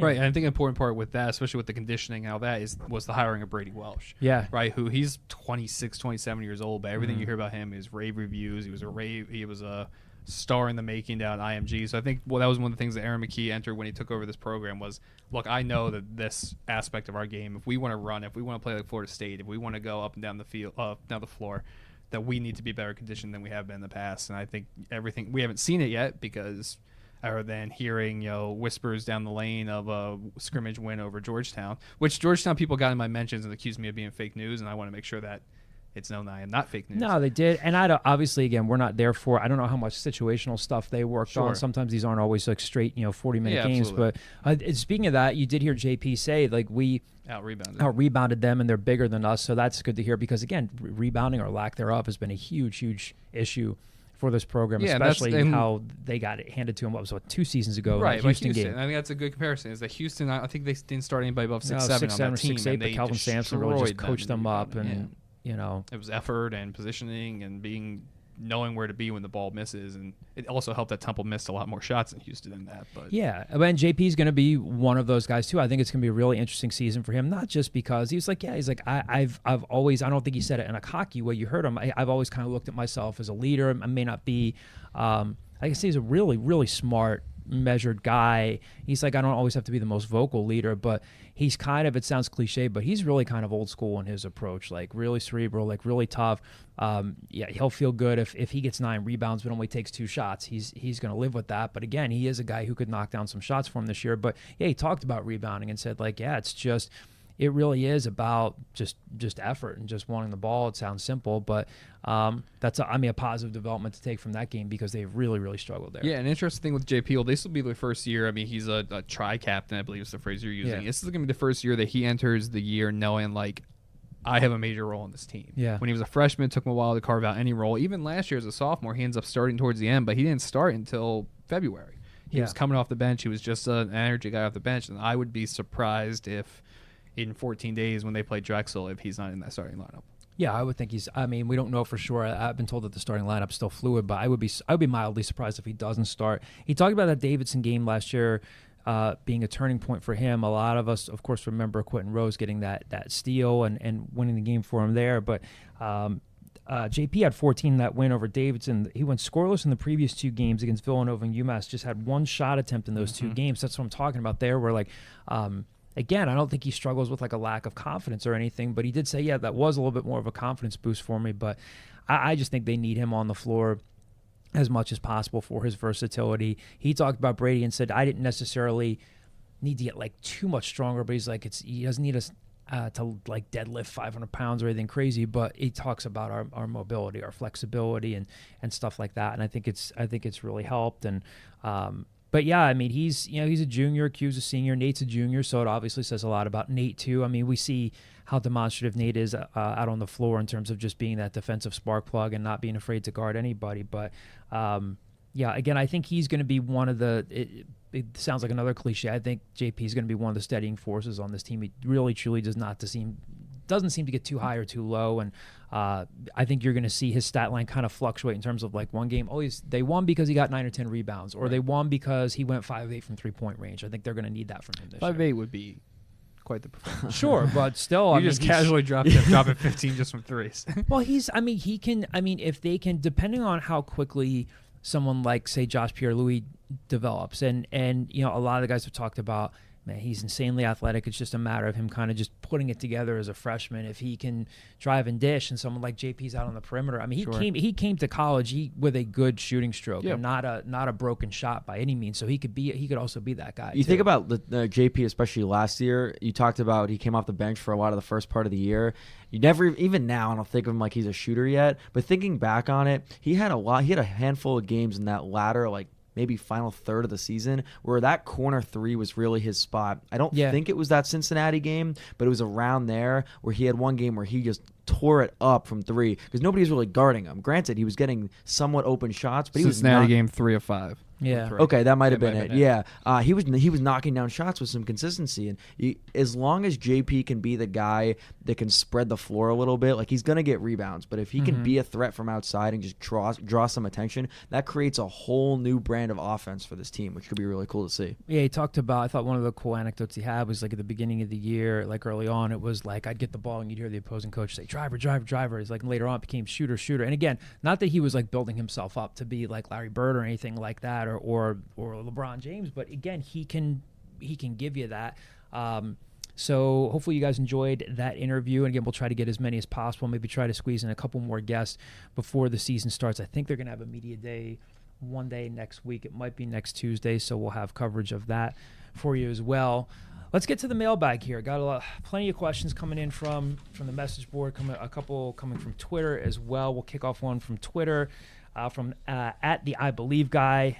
Famous Temple fan Jack Fatika asks us, on a football stadium, what do you think is the more important part of the decision? Location on campus or size of the stadium, 30 to 40,000? Translation, would the right size stadium at the sports complex in South Philly serve the program equally as well as an on-campus location? Location. I think location, I don't think it's close. I mean, yeah, if you're telling me, the options are 6,000 seat stadium on campus or a 35,000 seat stadium in Navy Yard, then sure. But if they're comparable, I think location is the biggest thing by far. Yeah, I think that's kind of a no-brainer. Sam, I'll ask you this one as well. I mean, you're a student here. Obviously, you're working a lot. You're not typically going to games as a fan. You're there as a media member. But obviously, there's a lot that goes into this. And do you think students would turn out for it if there was a stadium on campus? Do you think it would help? I think absolutely it would help because it's kind of a brutal train ride to get down there. It's like 20, almost 25 minutes. They do have the buses, but again, that's kind of a hassle to get to. Just the fact that it's annoying to get to is the littlest thing, but it can sway a lot of students' decisions to whether or not they want to go. Granted, it says the question is what's the more important part of the decision. where do you base importance to who? Because like if you have where they play right now at Lincoln Financial Field, if they could fill that, the players would love that. Right. The Sure. team would love that. Or They'd just get feed the off lower that bowl energy. full. Exactly. But if it's going to be here, and I think you'll get a lot bigger crowd if it's a lot closer. Yeah, I'll be curious to see what Saturday looks like. I was just going to say the Because- same thing. They're coming off a loss. How fickle will this fan base be again? I mean, and I think the weather's looking a little better. Initially, it was looking like weather was going to be bad for that game. But I think it's supposed to rain in the morning now, not at night. It was a good turnout for Memphis. I mean, granted, it's the homecoming Yeah, it game. was. But It definitely was, That was yeah. a good turnout. You probably had a legitimate 30,000 in there. And if they all of a sudden follow that up with kind of like what SMU did, like SMU followed up their big game with 23,000 in the stadium. Yeah. If Temple does that, then that would be quite disappointing. I will say I had at least 3 or 4 people say to me last week, "Are you going to the you hear it's a night game this Saturday against UCF?" And I said, "No, they're at SMU this week, the night game." So Oh, people, God. that just means there's some excitement for Yeah. a night football game. Oh, That's God. I'm taking it with a grain of salt, Yeah, but that People means just there's a down little. there like, why won't they let us in? Yeah, you didn't get the message. Next question comes from Chris Coyer on the message board. C. Coyer, Coach Carey doesn't strike me as a high energy guy, either up or mad. Who on the staff gets these players ready to play? I would agree that he's not a high energy guy. I don't know. I don't think that Chris meant that as a negative statement, but I Yeah. would reiterate that I don't think that's a bad thing. I think there's some calming factor to kind of being the same. My wife tells me that a lot too. She'll be like, "You don't get too excited or too down." You're always just kind of like, you know. She means that as a negative thing, but in football, it's a positive. You know thing. what Fran Dunphy would tell you right now? It's not about you. That's what I tell you literally every episode. I told you that because you interrupted Graham's story last time to tell something about some mundane aspect. I had to literally record and say It's a new week. not We're not about talking you. about that. We're talking about you now. Who on the staff gets these players ready to play? I think it's on the field. I Yeah. don't think it's the staff. I think it's Sean Bradley. I think it's on offense. That might be a better question. Who on offense gets them excited to bounce back? So I think Anthony Russo does a good job of kind of keeping things even keel and keeping the ship going. But who's the pep guy on offense? I think you still see. I mean, I'd be lying if I said I was like just looking at binoculars and like focusing on Rod Carey the whole game. Like he has been critical of himself. He's like, hey, I didn't script things well before the Buffalo game. I think it's coming up in a mailbag question here in terms of like an area of concern, but. Yes, he is a lot more even keel, and that could potentially serve them well. But I've seen him. I mean, I've seen him go over to like grab Donnie Klein and say God knows what, probably about a missed block. I think on the flip side of it, the TV cameras had him, I believe, going over to was it Jaden Blue it was later in the Jaden Blue game, and Coleman, and it looked yeah. like he was saying to him like, obviously it wasn't there in that moment, but it looked like he was saying something to him like, hey man, like get over it, you're gonna be fine. So I don't think he is, and I'm not saying that Chris is saying this, I don't think he's so far removed where he's just like this stale presence on the sideline. I do see him get upset and animated. I mean, if at practice, I mean, that guy has always been, as long as he's been at Temple, Fran Brown is a I don't want to call him a hype guy because that makes it sound like it's just empty stuff. I mean, he really gets on guys, and that is translated for some guys to really motivate them and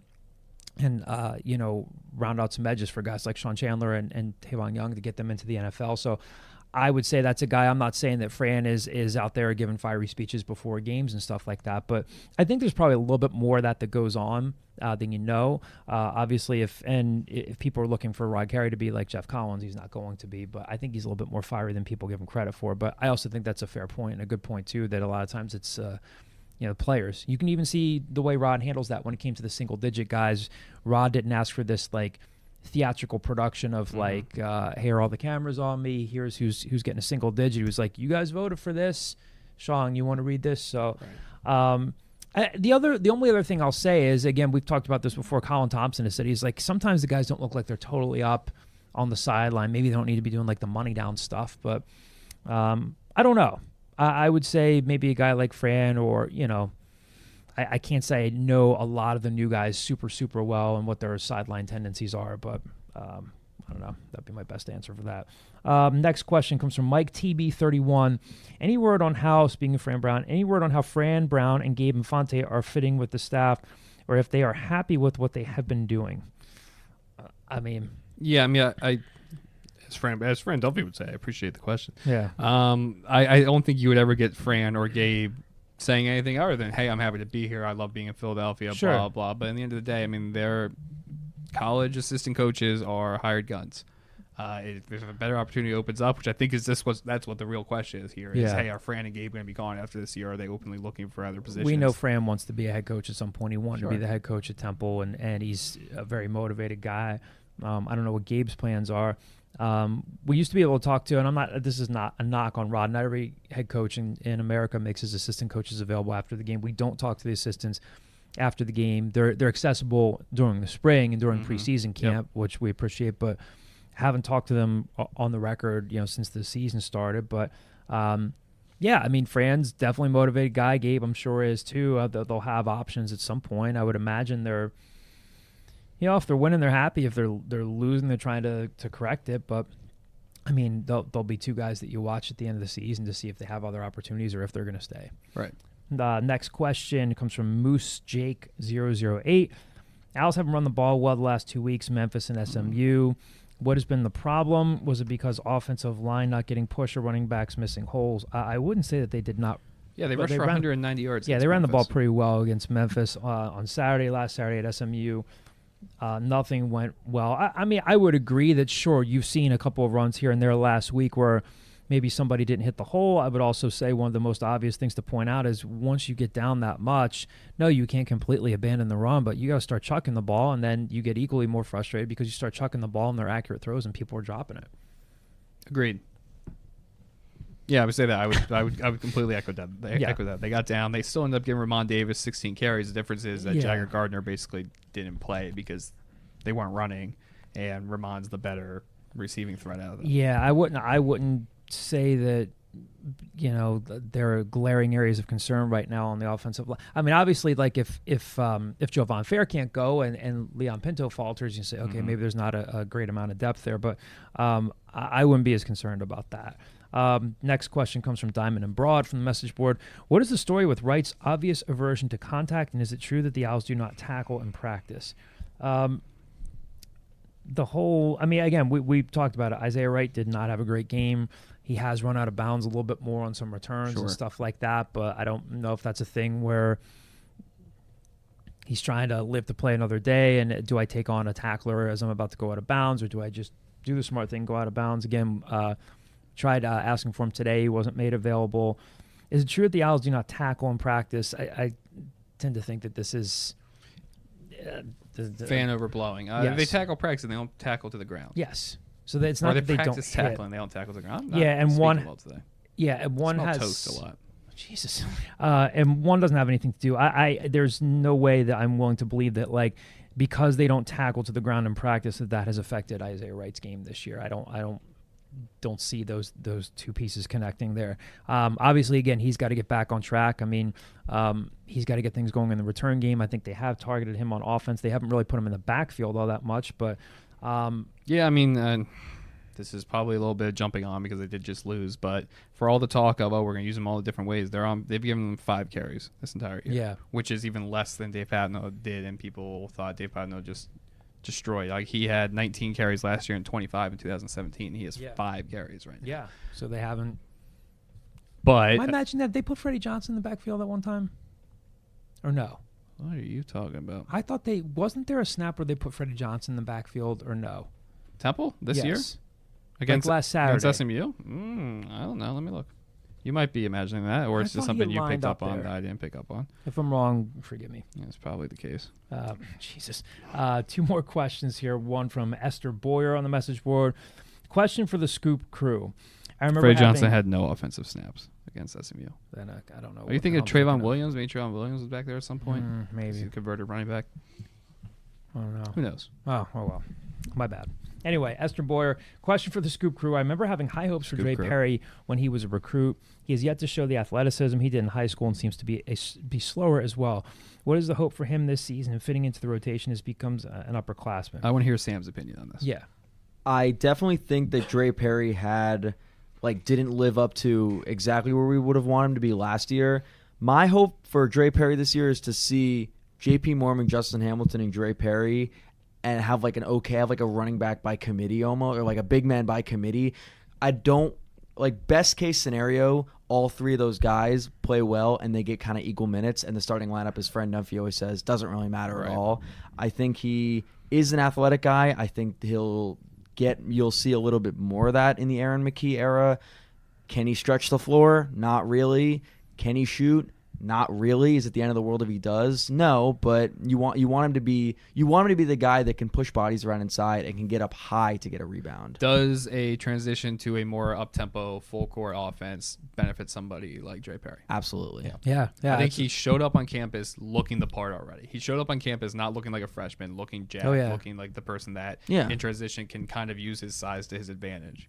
Yeah, Go ahead, Tim. Under Fran Dunphy, like they didn't have a point guard. They kind of had to play fast-paced, but they played a lot of offensive sets, and that doesn't bode well for a guy with Dre Perry's size and athleticism. Yeah, I could not agree with you more. I think the way that they had their, I don't even want to say structured, but the way they had their offense sort of set up, if you bring the ball down, and then this really isn't a knock on Shiz. It's just more a knock on how little, like, help he had around him.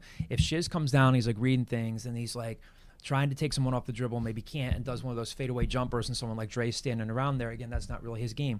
If they do, as they say, like defend better, get the ball out of, get it coming off the rim as instead of it dropping through the net, when they get out and run, I absolutely think that he can be that guy. I think it's that, and I think he needs to kind of adopt. They've hoped that he would kind of do what JP has done, which is like fill up the stat sheet in one game where you grab 6 or 7 boards, or maybe the next game you're don't have big numbers on the stat sheet, but you look down and you see that he, completely negated the other team's leading scorer, second leading scorer. I wouldn't say that, yes, stat-wise, he's kind of disappointed. I don't know that they wanted him to be, or thought he was going to be like a 15, 18 point-a-game scorer, but I do think this is the type of setup where he could potentially flourish. The way I learned to get the ball off the board and get out on the break is guy gets the board, gives it to a guard, 2 guards fly out wide, 1 guard brings up the middle. You have 1 big man get down the floor the fastest, down to the hoop, and the other big man trail for, like, maybe you hand it off, maybe you run a little 2-man game at the top of the key. I think Dre Perry fits perfectly in, he's the first guy down the floor under the basket, and then Justin Hamilton and JP Moorman, who you're a little bit more comfortable taking the 3-point shot, that's your trailer. Listen to Sam Xing and Owen right there. That's why I asked for Sam's opinion on it. It's called I alley-ooped it. It's probably clear I know a little bit more about basketball than football. Nah, doing well football too. Final question here, close things out with our friend Pat Egan from 97.5, The Fanatic. A few questions here. Number 1, and this is the one I was alluding to, what is your biggest concern about the Rod Carey coaching staff so far? And if nothing, that's fine too, now that we have a decent amount of games against both good and bad opponents. And then we'll get to the second part here, which will be a lot of fun. I mean, I don't think it's a perfect staff. I don't think there's many staffs outside of Tuscaloosa or Boston that are good or that are perfect coaching staffs. I think it's a good staff. I think Jeff Knowles is a good defense coordinator despite all the issues with SMU. If I'm looking for a biggest concern, I guess I would just say that there is a little bit of like uncertainty about what that staff looks like in January and February, but I think that's the case with pretty much every group of 5 coaching staff. There's going to be turnover. There was turnover every year under Jeff Collins. There was turnover every year under Matt Rule, every year under Al Golden. So I think there will be people that don't like coaching in the Northeast. I think there will be people that don't like coaching on this exact staff, and that kind of is a shadow over the staff at times. I think you're going more, which is a good way to look at it, more staff turnover. If I'm looking at Pat's question, he says, biggest concern about the staff so far now that they've had a decent amount of games against both good and bad. You're talking like an X and O. I don't know, because I think you point to every, like, I don't necessarily put that loss on the staff, the SMU staff. Like, at a certain point, people have to make catches. Right. And, like, would they have still lost that game? Probably. But, like, if, like, not to harp on people, but if people had a couple more catches, then they probably have 14, 21 more points in that game. And it becomes up, and they gave them their best shot, and they really looked the part against SMU. Instead, they looked embarrassing on national television. Yeah, I mean, I guess the one knock you would have on them so far is that they, in 2 separate road games this year, they've gone out. I mean, the Buffalo loss was unsightly, and they say, yeah, obviously. I mean, what coach isn't going to say, like, hey, I didn't have him prepared. Right, he's going to defend his guys. But the Buffalo game and obviously the SMU game where, again, look, I mean, SMU's good. I mean, they look like they're the number 19 team in the nation. Yeah, they beat yeah. TCU. And we sat here last week saying, well, they've kind of played a crap schedule. They're not good defensively, but I mean, Shane Buechele's really good. That's a really good offense. So they've got a good staff down there too. But I guess my one concern would be like, hey, you gotta prove eventually that you're not gonna go out on the road like that and lay an egg. More so Buffalo than maybe SMU. I guess that would be my one concern. But again, you make a fair point too. It's like, the game plan looked pretty solid on offense, especially early on, but you got to catch the damn ball. So, second question here. This will be fun. Cast the Al Scoop movie. John, Kyle, Dalton, Jamie, Graham, Sam, and Tom. So Sam Newman, Sam Cohn, Tom Magnudo, who's working at the Inquirer. Dalton Balthaser was our... Jamie's like long gone. Jamie Gray was our intern, what was it, 3 years ago now? Like 4 Jamie? years ago. We've had Graham for, this will be his second year. We had Dalton for 2 years. Yeah. Jamie's been gone for a minute. So Pat have here on the paper, Pat also wants it to be known that he made a double impact reference when talking about having two Sams at Al Scoop. Double impact, 1991 movie. Jean-Claude Van Damme plays a set of identical twins who are reunited in Hong Kong to avenge their parents' death. Yeah, no idea. Yeah, I didn't. No, I didn't even know that. Yeah. Pat's big movie. Riveting theater. I don't think Jamie's even worthy of casting. Oh, stop it. That's so mean. I don't know. Who would you cast as yourself in a movie? Are we all in the same movie? I think so. Yeah. I don't think it's like, oh, yeah, we all like have gotten different parts of different movies. I think this is the Al Scoop film. I'm going to say for myself, I'm going to say like a current, like Stranger Things level Sean Astin. He's got a little chunkier. He's just coming around. He's just along for the ride. That's me. And then in between, like he had like his best years are behind him. He did Rudy. He did Lord of the Rings. Now he's doing Netflix TV series. That's me. The Goonies. The Goonies. Well, yeah, Goonies. Being a child actor is different because like It's you our time. didn't earn being a child actor, right? Like you just like showed up at a casting thing and they're like, oh yeah, like this isn't him, this is the other guy. But yeah, you're gonna do the truffle shuffle. Like you're just a child actor. I think it's beyond that. Sean Astin made a real career of himself. So you were going to Also, cast... John Astin's son. It wasn't known for a while. John Astin You are casting Sean Astin to as play myself. Yes. you. Sam, who are you going to cast as you? As myself? Yeah. In a movie? That's a great question. See, when I first saw this question, 30 seconds ago, the first thing I thought was trying to think of a movie where we could all fit in together. And then I kind of expanded beyond the movie genre. If we were all on a TV show, and the first thing I thought of was if we were all Office characters, who would we be? Ooh. Well, that's a different question, but I view this as basically like this is essentially like Entourage the movie is Al Scoop the movie. Like it's like okay, we're watching the Al Scoop life, not like movie characters, actors. So we're not in who LA portray with ourselves. a monster house. Yeah, instead we're in Philadelphia. We can pretend. Yeah. Who do you ever get? Has anybody ever told you like, "Hey Sam, you look like this guy," or "Look like that person"? Oh, other than Brad Pitt, no, not really. Yeah. No, I'm just This is where we all sound like self-indulgent. Like I don't know. I mean, I can't say I've gotten a lot of those. I've heard Adam Sandler a handful of times when I was a couple years ago, like in high school. I got one for Graham. Did you ever see? Did you ever watch Scrubs? years ago was Did you that? see Kate McCucci, the actress? You're comparing Graham to? This is who I would cast for Graham. Kate Oh, McCucci. oh my God. Poor Graham, Just a not young- here to defend young himself. little boy. Not here to defend himself. I would get. I've told you this before, and I said this to somebody last year, and they laughed at me. I swear to God. So several years ago, random people would come up to me, not a ton, but enough, would come up to me and say that I look like Steve Carell. Really? I didn't necessarily see it. Yeah, I don't see it. Happened to me. We were out in Manayunk one night. I was out with my brother and some friends. Two girls came up to me and said, "Hey, we were just wondering if you could sing Age of Aquarius for us," because they sing that at the end of 40-Year-Old Virgin. Years ago, we went to go see Craig Robinson, who was who's hilarious. Saw him do stand up at Helium. And a couple of bosses ago, one of our former dean of students at Temple, Ainsley Carey, actually played football at the University of Florida for Steve Spurrier, is now in student affairs. We went to go see Craig Robinson, and Ainsley was a big, like, yeah, you look like Steve Carell thing. So Craig's like, after the show, he's like, hey, if you want to come see me, I'm going to be back there signing autographs and stuff. And sure enough, he's hanging out in the back, and we start talking to him. And he was awesome. And I said, dude, your scene in Knocked Up, where he's the bouncer, I was like, that was Land this plane. Well, no. So I'm talking to him, and he's making me laugh. And then Ainsley goes, Craig, who does he look like? And he's like, I don't know. He goes, don't you think he looks like someone who like you worked with on The Office? And he goes, I don't know, man. He goes, doesn't he look like Steve Carell? And he goes, oh man, you do look like Steve. And he goes, I know what you're thinking, man. I know what you're thinking. You don't want to be compared to the 4-year-old virgin, but I'm not trying to go with, like, he was making me He was laugh. being polite. I'm sure he was being polite. I'm 'Cause you sure. don't look like Steve Carell. I know. You look like a Wilson brother, not Owen. You look like I've a gotten that before, knockoff too. Luke Wilson, Okay. which That's is not a fine. bad one. That's Yeah. it's fine. Like, you can get by with that, but you don't All right, look so anything like Steve maybe- Carell. So, yeah, we'll go with Luke Wilson. So I'm Luke Wilson. You're Sean Astin. Sean, current chunky Sean Astin. I Sean want to make Astin. sure that's known. You wearing a Notre Dame 2019 jacket? Sean Astin. No. Sean Astin played Bob in Stranger Things previous season. I want you wearing a Notre Dame jacket. Where he was offsized. And you're gonna be Adam Sandler. Sure. Sam Newman. Who's Sam gonna be? Graham could also be Melissa Villa, whatever. Villasenor. Villasenor off of Saturday Night Live. That could also be Graham. Why are you saying that? Oh, I love her. She's great. Oh, I think she's fantastic. She's Yeah. amazingly talented. I love her. I don't know that Graham looks like her. Well, I put it out there. Who's Sam?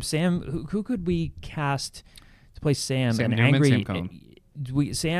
We've established that Sam Sam Cohn is Newman. Adam Sandler. Maybe an angry Jets fan from. Well, let me think. Charlotte, North Carolina. Yeah, Sam by way of Sam's a Jets fan. Who's Sam? Who would play Sam? I don't know. I'm not good at things like I this. gotta think about that. Dalton. Dalton, the type of person that's going to play Sam would also be a candidate to play Dalton. They're both taller, a little lankier. Yeah. Yeah. Dalton, very measured, very very regimented when he was here. Would eat like he would time out his meals. Good for him. Scratch golfer. Good for him. Yeah. Yeah. Pat, if you have any suggestions, please let us know. Yeah. My knee-jerk reaction for me was Sean Astin. And I don't know if that's like a self-esteem thing or if that's like a just looking at yourself in the mirror thing. What's the Sean story Astin. about someone walking in the tech center saying that you look like a young Ryan Gosling? No, and that our was friend Ashley was like, please don't tell I was him doing that. No Shave November. And back then, like, I can't grow a great beard now, but back then I had like a much worse beard. And I looked and like my hair was a little shaggier, and she said, "You look like Ryan Gosling." And I said, "Oh," she's like, "In that scene in The Notebook where he let himself go." Wow. All right then. Okay. Wow. Hmm. Yeah, the Well- texter. Good times. Well, Pat, appreciate the question there. Appreciate all your questions. A big thank you to JP Moorman for joining us on The Scoop this week. We will talk to you guys next week. Thanks for listening.